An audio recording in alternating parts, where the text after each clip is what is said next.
Bonjour Olivier Lasvernias, vous êtes le président d'honneur et fondateur de la première Cité des métiers en France à Paris, mais également président du réseau international de Cité des métiers, et je vous remercie de nous consacrer un peu de votre temps. Est-ce que vous pourriez nous présenter le concept Cité des métiers ? La première Cité des métiers, elle est née en 1993. C'est un projet que j'avais proposé avec toute une équipe à l'intérieur de la Cité des sciences et de l'industrie, c'est-à-dire le grand musée national des sciences et de l'industrie à Paris-la-Villette. Et notre idée était très simple. C'était de permettre à toutes les personnes qui avaient des problèmes d'insertion, d'orientation ou d'évolution professionnelle de trouver en un même lieu tous les conseils que pouvaient leur prodiguer les spécialistes, à la fois des questions d'emploi, de formation tout au long de la vie, de création d'entreprise et aussi de choix de filières. Donc trouver des conseils auprès de toutes ces personnes-là, trouver des ressources documentaires et puis aussi pouvoir participer à des ateliers, des rencontres, travailler sur leurs projets. L'originalité de l'idée de la Cité des métiers, c'est de constituer un lieu qui est au service des personnes, qui répond aux préoccupations des personnes. Les services de l'emploi, de l'orientation, ils existent partout. Ils sont en général spécialisés, ils traitent des problèmes spécifiques qui correspondent à des questions précises, mais qui en général sont des questions qui sont pas spécialement celles que se posent les personnes. Les personnes, elles ont des possibilités de plusieurs choix, de chercher une formation, chercher un emploi, créer une entreprise, rechercher des possibilités de financer une formation professionnelle, de possibilités de reprendre des études en parallèle de leur travail. Et donc, en général, les services sont très cloisonnés. L'idée originale de la Cité des métiers, c'est de proposer un lieu décloisonné dans lequel on aide toutes les personnes à connaître l'ensemble des possibilités. À l'intérieur d'une Cité des métiers, on trouve des professionnels de l'emploi qui viennent des services publics de l'emploi qui sont les plus à même de les aider, des professionnels de la formation tout au long de la vie, des professionnels de l'orientation, de la création d'entreprises. Et grâce à ça, on peut constituer un ensemble de ressources qui aide sur les différentes facettes des questions que les personnes se posent. Pour prendre un exemple de l'intérêt réel d'une Cité des métiers, il suffit de regarder ce qui se passe, par exemple, pour un jeune qui est peu qualifié, qui cherche du travail. La question, c'est pas seulement qu'il trouve un petit travail, un petit boulot qui va l'aider à se nourrir, à s'installer dans la vie. C'est aussi qu'on puisse l'aider à avoir un projet professionnel et à plus long terme qui va lui permettre de se qualifier. Et en général, ce que font d'habitude les lieux, les services, c'est qu'ils répondent à court terme.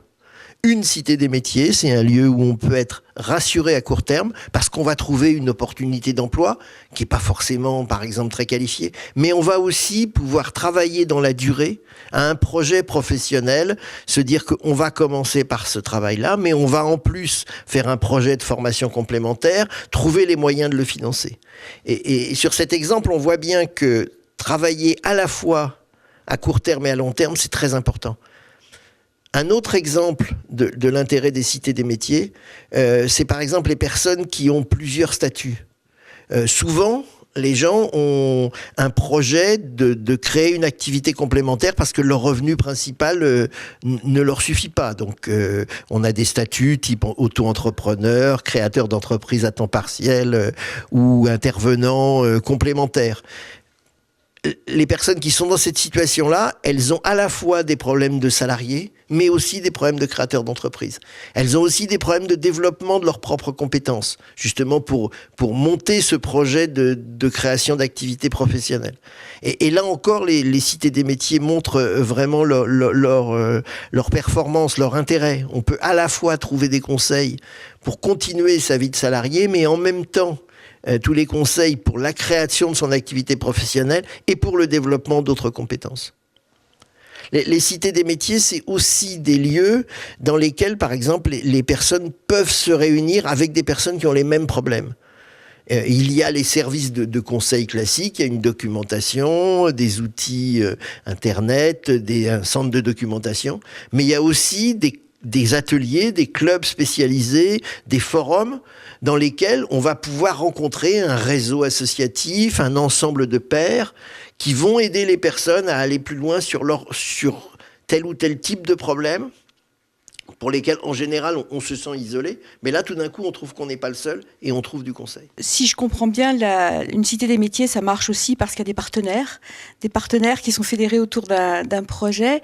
Quel type de conseil vous pourriez donner à quelqu'un qui envisagerait de monter ce type de structure?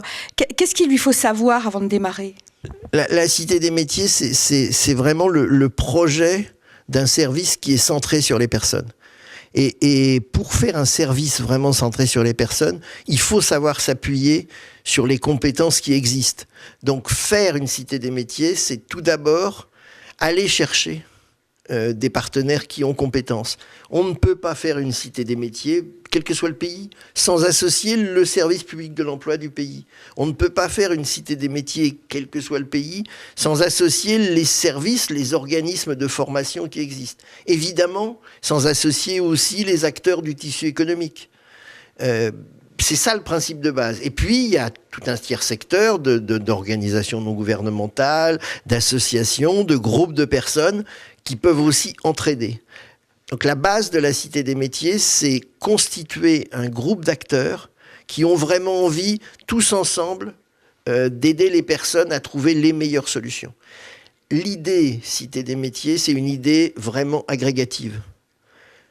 Constituer un noyau de gens qui ont envie de se mettre réellement au service dans la résolution de problèmes, et puis qui ont aussi envie d'aller chercher d'autres partenaires qui peuvent compléter.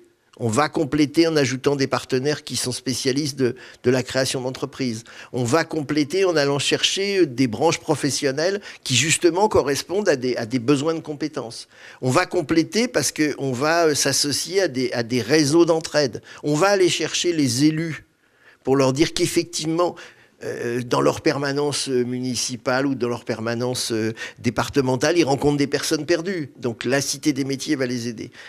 La Cité des métiers, finalement, quand on la commence, c'est un engagement à agréger en permanence les acteurs qui peuvent aider les personnes du territoire à avancer. Si je comprends bien, à la base, il y a quand même un vrai diagnostic territorial qui est posé pour comprendre quels sont les besoins de ce territoire.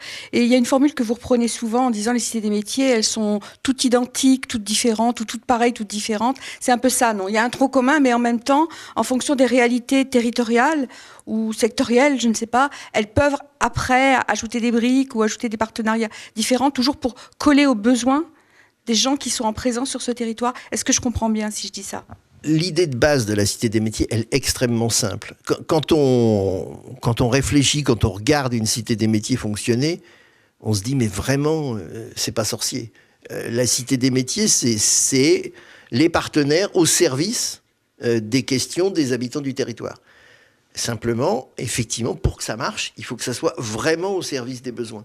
Et du coup, il faut connaître le territoire absolument, il faut aller chercher tous les acteurs, il faut les amener à faire ensemble des diagnostics partagés, il faut comprendre cette idée de effectivement aider à court terme et à long terme, cette idée de décloisonner. Une personne qui a des difficultés pour trouver un travail, elle va pas forcément dire tout de suite qu'elle a un problème de maladie chronique et que finalement, elle cherche plutôt un temps partiel à 80%. Il faut qu'il y ait un lieu de compétence, un lieu de confiance dans lequel elle va pouvoir finalement arriver à dire ça sans que ça soit tout de suite. C'est pas fait pour vous. Une personne qui, par exemple, a des difficultés linguistiques, qui maîtrise pas bien la langue du pays ou pour qui on demande effectivement de maîtriser des langues différentes, complémentaires, elle ne va pas tout de suite dire qu'elle maîtrise pas ces langues. Il faut qu'il y ait un lieu dans lequel il y a à la fois un point d'emploi, mais aussi un point de formation. Et elle va pouvoir accepter des emplois peut-être moins qualifiés pendant le temps où elle trouvera une formation pour l'aider à maîtriser mieux son langage. Sur les compétences numériques, informatiques, digitales, c'est la même chose. oui, ça ouvre énormément de possibilités de travail, mais on ne peut pas se financer des formations complémentaires pour maîtriser des outils technologiques si on n'a pas déjà trouvé un travail. Donc c'est ça l'idée Cité des métiers. C'est aussi l'idée de diversifier son activité, de regarder si on peut créer une activité économique auto-entrepreneur complémentaire. Il faut qu'on ait un cadre de confiance. Si on va dans un bureau habituel de l'emploi et qu'on dit qu'on a 3 projets en même temps, eh ben, finalement, on ne trouve pas. Le conseiller, il s'occupe forcément, c'est son métier, il s'occupe de l'urgence. Dans une cité des métiers, on est dans une autre relation. Cette nouvelle relation qui se construit dans les cités des métiers, elle demande effectivement un diagnostic très fin, à la fois des possibilités du territoire, des réseaux d'entraide, et puis de ce qui peut aider à l'innovation sur le territoire. Je vous remercie infiniment, Olivier Lasvergnat, de nous avoir consacré un petit peu de temps. Vous en parlez avec beaucoup de passion. Je pense que c'est pas neutre si vous êtes président d'honneur et fondateur de cette Cité des métiers. Et je vous remercie. Je vous remercie infiniment.